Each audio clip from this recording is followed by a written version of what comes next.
Namun saat aku mendekati pohon itu, tiba-tiba saja Lintang dan Panji berteriak, Rifki, jangan dekati pohon itu, bahaya. Ayo, lari Ki, lari. Ayo kita pergi dari sini, jangan dekati pohon itu lagi.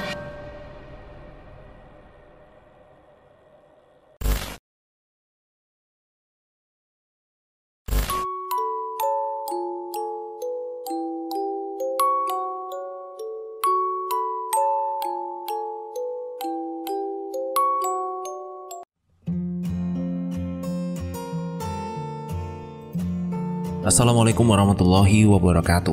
Teman-teman untuk direkam, saatnya saya bacakan cerita baru. Ditulis oleh Al, Misteri Desa Keramat.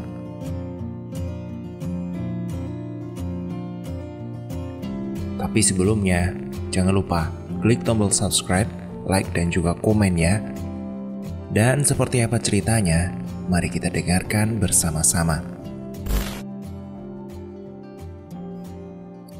Semua nama pemeran di dalam cerita ini telah saya samarkan, kecuali nama desa tersebut yang betul adanya. Desa yang bernama Desa Keramat. Cerita ini kami sajikan khusus untuk teman-teman yang ada di grup. Tentunya para pecinta cerita horor. Semoga saja teman-teman juga terhibur sekaligus bisa mengambil hikmah dari karya ini ya. Selamat mendengarkan. Perkenalkan, nama saya Rifki. Umurku 19 tahun. Aku tinggal di sebuah desa yang bernama Desa Keramat. Sudah 16 tahun aku dan orang tuaku tinggal di sini. Desa yang menyimpan 1001 cerita mistis tentunya. Desaku ini dibilang berbeda dengan desa-desa yang lain. Desaku disebut juga sebagai Desa Keramat karena di desaku terdapat sebuah kuburan peninggalan Belanda dan ada sebuah bangunan tua yang diperkirakan umurnya sudah berdiri sejak 97 tahun yang lalu. Bangunan itu kosong sudah lama. Tak semua orang yang bisa masuk ke bangunan itu. Hanya orang yang memiliki kelebihan khusus saja yang bisa masuk ke bangunan itu. Aku dengar, bagi orang yang bisa masuk ke situ dan tidak memiliki kelebihan khusus yang mengerti tentang hal gaib, tidak akan bisa keluar lagi dari bangunan itu. Tempat tersebut juga disebut sebagai Kerajaan Dedemit. Tak sedikit orang yang melakukan sesuatu ritual, ya di waktu malam suro, atau mungkin meletakkan sesuatu sesajen di kuburan Belanda itu. Oh iya, aku di desa memiliki seorang sahabat wanita yang bernama Lintang. Lintang ini sahabat dekatku.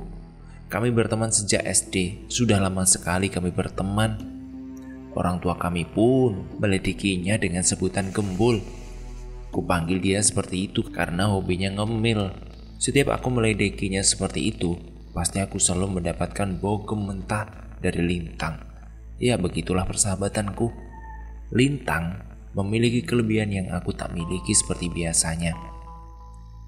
Melihat sesuatu tak bisa yang kulihat. Anak indigo lebih tepatnya. Ia memiliki indera penglihatan yang tak semua orang miliki.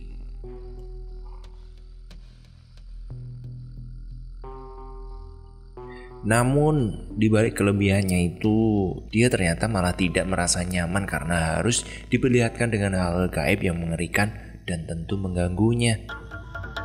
Aku juga punya satu sahabat lagi, namanya Panji. Atau biasa aku dan Lintang memanggilnya dengan sebutan Panjul. Dia baru pindah di desa kami, baru selama 2 tahun terakhir, dan ia sering bermain denganku dan Lintang. Panji ini orangnya sangat penakut akan hal-hal gaib, namun di sisi lain dia bisa merasakan kehadiran sosok yang tak terlihat itu. Dia juga pindahan sekolah ke sekolahanku dan Lintang. Jadi kami akhirnya bersahabat. Kami sekolah di salah satu SMA di desa kami. Kami pergi dan pulang pergi sekolah selalu bareng bertiga. Biasa kami sekolah selalu disebut geng Dedemit. Ya, lumayan lucu lah sebutan itu. Tapi memang begitulah. Aku orang yang sangat suka dengan hal-hal yang berbau mistis. Tak jarang aku terkadang suka mengundang mereka yang tak kasat mata itu bermain jailangkung sebagai alat komunikasiku dengan mereka yang tak bisa aku lihat itu. Nah, Lintang ini rekanku saat bermain jailangkung, dan agar aku bisa berkomunikasi dengan mereka, Lintang sering membantuku. Biasa, karena selepas kami pulang sekolah, aku, Lintang, dan Panji mampir dulu ke rumah Lintang. Di rumah Lintang ini terdapat sebuah pondok di belakang rumahnya yang menurut kami asik kalau siang-siang sehabis pulang duduk di sini. Terkadang kami sambil masak mie, kemudian menyantapnya di pondok ini sambil melihat indahnya kebun di belakang rumah Lintang. Ada juga pemandangan sedikit seperti hutan bambu di sebelah sana. Tak begitu luas sih, tapi tepian hutan bambu itu terdapat sebuah pohon mangga. Nah, saat berbuah, buah ini benar-benar lezat. Bulan ini adalah bulan yang saatnya pohon mangga itu berbuah. Aku dan Lintang, Panji juga berniat mengambil mangga di tepian hutan bambu itu.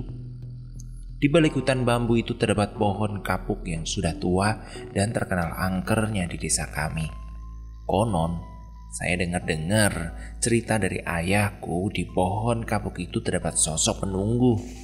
Sosok penunggu ini adalah sosok perempuan yang dulu mati secara tragis dibantai di rumah kosong bekas peninggalan Belanda itu, yang juga tak beberapa jauh dari pohon kapuk ini. Ya, kurang lebih 50 meter lah. Sosok ini sering disebut oleh warga di desaku dengan Ayu Putri, karena memang sosok ini bernama Ayu Putri. Sosok Ayu Putri dulu dibantai secara tragis di rumah bekas Belanda itu. Ayu Putri dibantai bersama seorang anaknya yang masih bayi. Setelah dibantai, mayatnya dikubur di bawah pohon kapuk tua itu. Dan sampai sekarang, orang-orang tidak mengetahui siapa pembunuh Ayu Putri beserta anaknya itu. Munculnya sosok Ayu Putri itu selalu membisikkan ke kuping seseorang yang hendak diganggunya dengan perkataan, "Aku di belakangmu." Ya, benar. Bisikan itu benar-benar mengerikan. Begitu sih cerita banyak orang yang ku dengar, terutama dari ayahku. Memang aku belum pernah melihat sosok Ayu Putri secara langsung. Ya, semoga saja tidak melihatnya. Aku saja tidak pernah melihat pohon kapuk itu secara dekat. Aku hanya bisa melihat daun pohon kapuk itu dari jauhan. Begitu juga aku tidak pernah melihat kuburan dan rumah peninggalan Belanda itu. Orang tuaku tak pernah mengizinkan aku untuk bermain di balik hutan itu. Begitu juga dengan orang tua Lintang dan Panji yang tak mengizinkan mereka untuk bermain di balik hutan bambu. Waktu sore pun telah tiba, sekitar jam 4:30. Aku, Lintang, dan Panji bergerak menuju pohon mangga yang ada di tepian ladang bambu itu. "Cuy, ayolah capcus, ambil mangga, udah sore nih, nanti keburu maghrib aku takut." "Iya ya, ayo." Terus tuh bangunin Panjul dulu. "Mau ikut gak dia?" kata Lintang. "Jol, bangun Jol. Kamu ikut gak ngambil mangga? Kerjaannya kalau tidur melulu kamu tuh." Iya, sabar. Aku cuci muka dulu ya." Tak beberapa lama, Panji pun selesai cuci muka dan kami langsung berjalan menuju pohon mangga itu, melewati ladang-ladang warga yang ada di belakang rumah Lintang. Jaraknya tak berupa jauh lah, sekitar 90 meter saja. Sesampainya kami di sini, kami melihat ada seorang juga sedang mengambil mangga dan membawa beberapa sisir pisang. Saat kami mendekati orang itu, melihat siapa sebenarnya, kami terkejut. Ternyata itu adalah Mbah Po. Mbah Po ini adalah seorang juru kunci rumah Belanda. Orangnya juga ramah dan suka mengobati orang yang kena pelet, disantet, pokoknya sakit karena gangguan gaib. Aku, Lintang, dan Panji langsung menghampiri Mbah Po dan memberi salam kepadanya. "Assalamualaikum Mbah, ngambil mangga ya Mbah? Sama pisang juga?" Iya iya. Kalian kenapa kesini? Mau ngambil mangga juga ya? Iya mbah, tahu saja mbah ini. Iya mbah, saya sama teman-teman mau ngambil mangga, tapi nggak banyak kok mbah, secukupnya aja buat rasa lapar aja gitu. Gimana mbah? Jawabku sambil tertawa. Ya sudah Tale, ambillah, Mbah juga mau pulang dulu. Hati-hati manjatnya ya. Dan ingat pesan orang tua kalian, jangan bermain ke dalam hutan bambu itu, bahaya nanti ya. Oh iya mbah, iya, kami nggak main ke sana kok. Mbah hati-hati ya di jalan ya. Tak beberapa lama Mbah Puh pergi.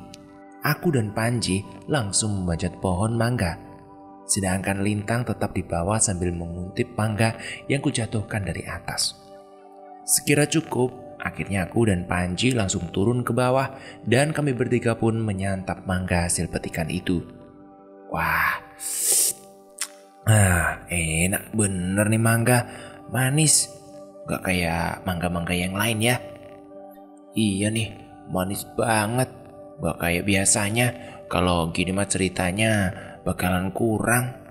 Kalian berdua habis nih manjat lagi ya? Aku masih pengen lagi, ucap Lintang. Idi, apaan sih kamu Lin?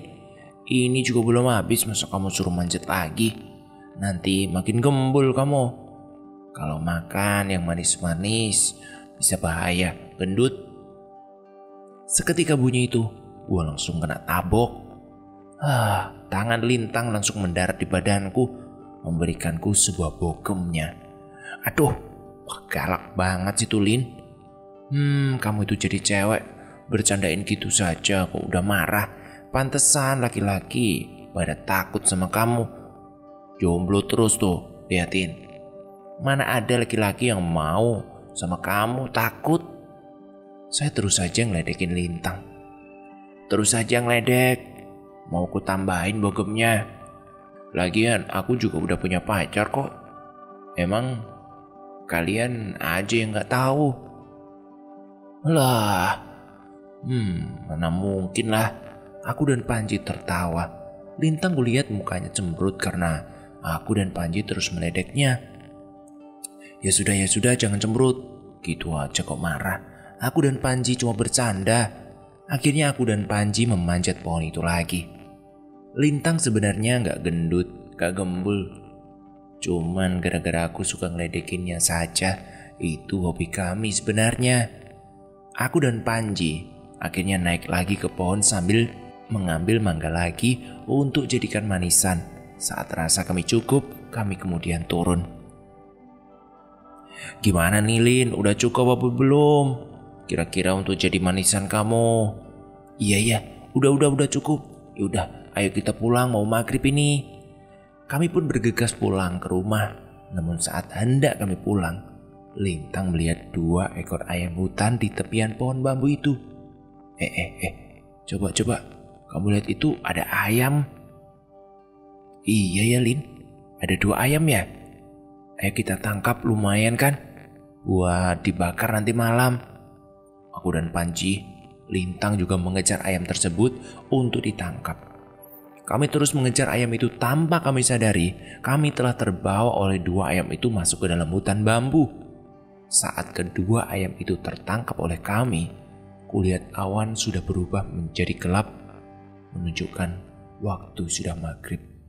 Saat kami hendak balik, tak sengaja aku melihat ke arah barat. Dari tempatku berdiri, aku melihat pohon yang sangat besar berdiri, kira-kira hanya berjarak 15 meter dariku. Saat aku perhatikan daun pohon itu, ternyata pohon itu adalah pohon kapuk. Pohon inilah yang selama ini menyimpan misteri sampai sekarang. Saat ku pandangi pohon itu, kenapa aku melihatnya seperti ada cerita sedih di balik pohon ini ya? Terlihat dan sangat terasa sekali aura yang berbeda di pohon ini. Perlahan ku dekati pohon itu untuk melihat lebih dekat ada apa di sekitar pohon itu. Namun saat aku mendekati pohon itu, tiba-tiba saja Lintang dan Panji berteriak, Rifki, jangan dekati pohon itu, bahaya. Ayo, Lari Ki, lari Ki, lari. Ayo kita pergi dari sini, jangan dekati pohon itu lagi, teriak mereka. Tanpa banyak pikir aku langsung berlari ke arah Lintang dan Panji karena aku tahu mereka berdua bisa melihat dan merasakan apa yang tak bisa kurasakan. Kami pun terus berlari sampai akhirnya kami sampai di pohon mangga tadi.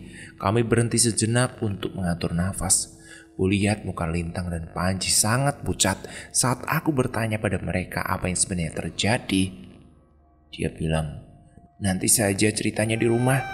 Kami pun meneruskan perjalanan kami hingga akhirnya kami sampai di desa kami. Sampai di desa, kami sepakat bila nanti malam kita mau berkumpul lagi menceritakan apa yang Lintang dan Panji lihat. Sudah dulu ya ceritanya, besok kita sambung lagi. Terima kasih. Terima kasih juga buat Al yang sudah ngizinin ceritanya saya baca. Sampai jumpa. Assalamualaikum warahmatullahi wabarakatuh.